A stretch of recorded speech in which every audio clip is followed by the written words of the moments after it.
Family Guy is one of the longest running animated comedies on television, and while Family Guy may not be everyone's cup of tea, each episode is so chock full of jokes that even the most staunch hater should find something to chuckle at. So then why can't Family Guy win an Emmy? In Family Guy's 20-year run, it's only been nominated 4 times. Before we take a deeper dive into those specific instances, let's see what holds Family Guy back. First is its emphasis on jokes, more specifically the cutaway gags. And you might be thinking, but Phil, this is an animated comedy. Shouldn't Family Guy try to be funny? And you're not wrong. It's how Family Guy's funny. And the main issue lays with the cutaway gag, Family Guy's most iconic attribute. The great thing about Family Guy's cutaway is that it can make a joke about anything despite what's currently going on in the episode. Lois going to jail for shoplifting, Peter does stand up for sick kids. Stewie and Brian in World War II Germany, silent movie porn. And while these cutaway gags are hilarious, they detract from the story. In shows like South Park, The Simpsons, or even SpongeBob, the humor comes from situations or reactions that make sense from the context of the episode. But for Family Guy, a 2-minute Conway Twitty bit could have been better spent expanding the story. Take a look at the Emmy-winning Rick and Morty Vat of Acid episode, a seemingly simple episode where half the episode lacks dialogue. This episode relies on visual gags, an emotional roller coaster, and an ending that brings the entire joke full circle. Every moment of this episode builds on itself, unlike Family Guy that interrupts itself for the sake of a non sequitur. Family Guy's next issue is its over-reliance on pop culture references. Pop culture can be a great source of comedy, even kids shows indulge in this type of humor, but it can be risky as these types of jokes don't age well. And that's why pop culture should be treated as a spice, and the spice should never overtake the dish. Yet Family Guy heavily relies on pop culture in order for the jokes to land. And finally, Family Guy's stories typically lack stakes which don't allow the characters to grow. Even though Family Guy's a comedy and the funny should be the #1 priority, an Emmy-worthy episode has to be engaging. But the majority of the episodes consist of Peter and his buddies just fooling around. Rarely do we see Family Guy characters' vulnerabilities. Sure, Meg or Joe might have their moments, but those are few and far between. Take King of the Hill's Emmy-winning episode, and they call it Bobby Love. This episode centers around a relatable feeling of first crushes being more into someone than they are into you, and resulting in heartbreak. Another perfect example is Rick and Morty, where even by the end of season 1, it's revealed that Rick is more than a one-dimensional character. And throughout the series, he continues to develop, like in the Emmy-winning episode Pickle Rick. And I know that Pickle Rick has become a tired meme. I'm Pickle Rick!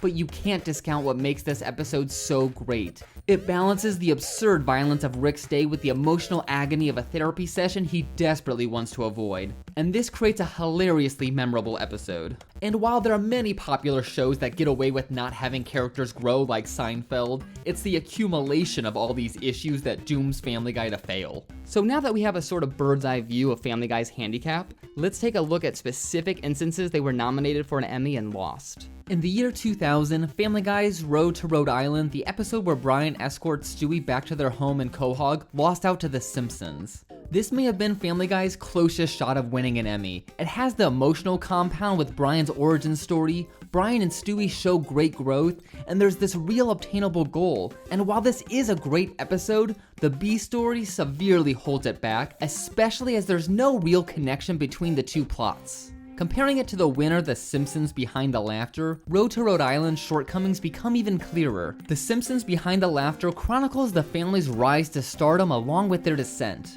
And this is just one story told through a documentary style. And because of The Simpsons' unprecedented success, this episode works on so many levels. And on top of that, the episode is chock full of clever jokes and just the right amount of self-deprecating humor. Rhode to Rhode Island might be one of Family Guy's best episodes, but it just fell short of the Emmy. 5 years later, Family Guy's North by North Quahog was nominated. This episode has a lot of qualities of an outstanding animated show. There is a plot that involves danger, Peter and Lois grow stronger as a couple, and the pop culture references are just enough without them oversaturating the episode. It's just South Park's Best Friends Forever blew them out of the water in every regard. Seriously, I get chills thinking about this episode. Best Friends Forever has a beginning, middle, and end that just flows seamlessly into one another. It's chock full of emotion, deals with real-world issues, and you can't get any higher stakes than a war between heaven and hell. Family Guy stood no chance against an episode this well-crafted.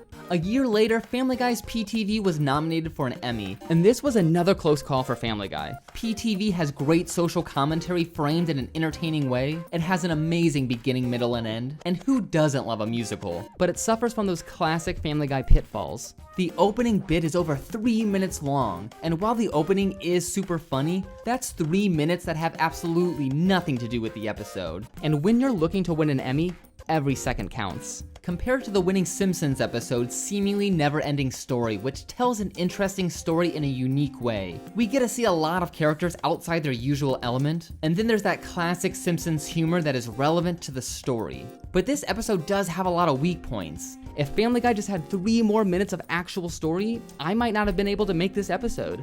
And then finally in 2008, Family Guy's Star Wars parody Blue Harvest was nominated for an Emmy, but lost against the South Park's Imagination Land trilogy. And this really is a clear-cut decision. Family Guy's Blue Harvest was an impressive undertaking, giving viewers almost a shot-for-shot remake of A New Hope. This special featured beautiful animations and backgrounds, as well as amazing jokes that poke fun at such an iconic film. But at the end of the day, it's just one long parody. While the jokes are clever, the story already existed. They just had to paste the Family Guy characters into Star Wars. But on the other hand, the Imagination Land saga was an amazing 3-part journey and had incredible messages and meanings. We have several stakes ranging in severity, from the destruction of Imagination Land to Kyle having to suck Cartman's balls. Butters grows as an impressive protagonist, Kyle and Cartman share some incredible and surprisingly emotional scenes together, and the world that Matt and Trey built just comes to life.